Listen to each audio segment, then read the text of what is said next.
अस्सलामु अलैकुम वरहमतुल्लाहि वबरकातुहू। कैसे हैं नाज़रीन? उम्मीद करते हैं अल्हम्दुलिल्लाह आप लोग बहुत अच्छे होंगे।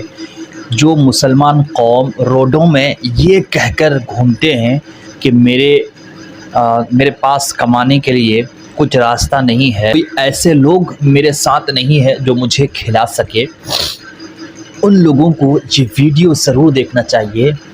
इस बूढ़े इंसान को देख सकते हैं, बुज़ुर्ग शख्स है, काफ़ी उम्र हो गई है, उसके बावजूद भी वो हिम्मत को नहीं हार रहे हैं, बल्कि ये कह रहे हैं मेरा कोई सहारा नहीं है।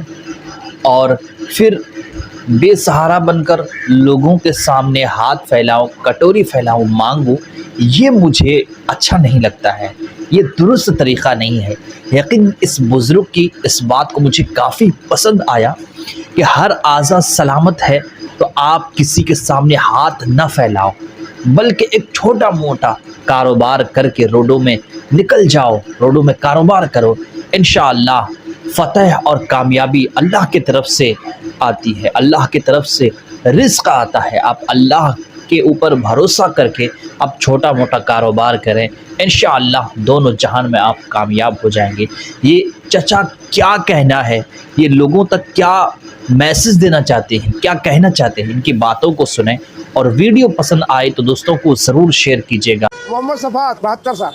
आप ये उम्र में भी काम कर रहे हो? क्या करें, जब कोई औलाद नहीं है, कोई नहीं है, बुढ़ी रुस्कत हो गई, औलाद रुस्कत हो गया, बस बैठ रहते हैं अल्लाह के सहारे। जो मिल गया 150 अल्लाह दे दिया, अपना खाना खर्चा चलता है। अल्लाह के सिवा कोई हमारा है नहीं। तो आप क्या काम करते हैं? यही काम करते हैं, किसी से मांगना नहीं पड़ता। अल्लाह का लाख लाख शुक्र है। अच्छा। कभी 100 पाए, कभी 200 पाए, कभी 50 पाए, सबर करके बैठे। अब कमाने का उम्र तो हमारा है नहीं, कुछ कर नहीं सकते, लेकिन अल्लाह चला रहा है। अल्लाह की रहमत है हर हाल में, शुक्र है उस मालिक का। बेटा हिम्मत कैसे हारेंगे जब कोई है ही नहीं सहारा देने वाला, तो हिम्मत हार के क्या करूं? भीख मांगू? वो तो हो नहीं सकता कि कटोरा लेके भीख मांगू। पहले अल्लाह ने हमको गरीबी दिया है, लेकिन किसी के सामने भीख मांगना तो भाई जहर खाना बेहतर है, लेकिन भीख बेहतर नहीं समझते। जलवे में कट के मर जाना बेहतर है, लेकिन कहो किसी के आगे हम भीख मांग के खाओ तो ये तो हमारा नहीं। आपकी वाइफ कैसे गुजरी? लकवा मार दिया था और 1 साल तक खाट पे पड़ी रही। अपने कोशिश में उसमें हम बहुत तकलीफ उठाया और बहुत पैसा भी खर्चा किया। जो हमारे पास था करीब 7 लाख रुपए, खड़ी नहीं हुई, अल्लाह को प्यारी हो गई। जो अल्लाह का अच्छे करता है। पहले मैं टेम्पो चलाता था, ड्राइवरी छोड़ के आज कम से कम 5-7 साल हो गया। आँख कमजोर हो गई, ड्राइवर को आँख चाहिए, ताकत नहीं कम हुआ लेकिन आँख कमजोर हो। खुशियाँ और गम तो आते रहता है बेटा, अल्लाह की मर्जी है। औलाद हुआ तो खुशी थी, अल्लाह ने छीन लिया तो रोना हो गया। औलाद आया, अल्लाह ने नवाजा,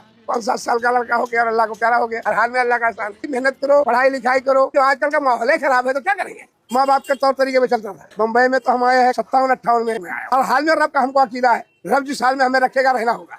आज यहाँ से दुनिया में भी और आखिरत और कब्र और महशर तक, वो तो रब के हाथ में, इंसान के हाथ में नहीं है।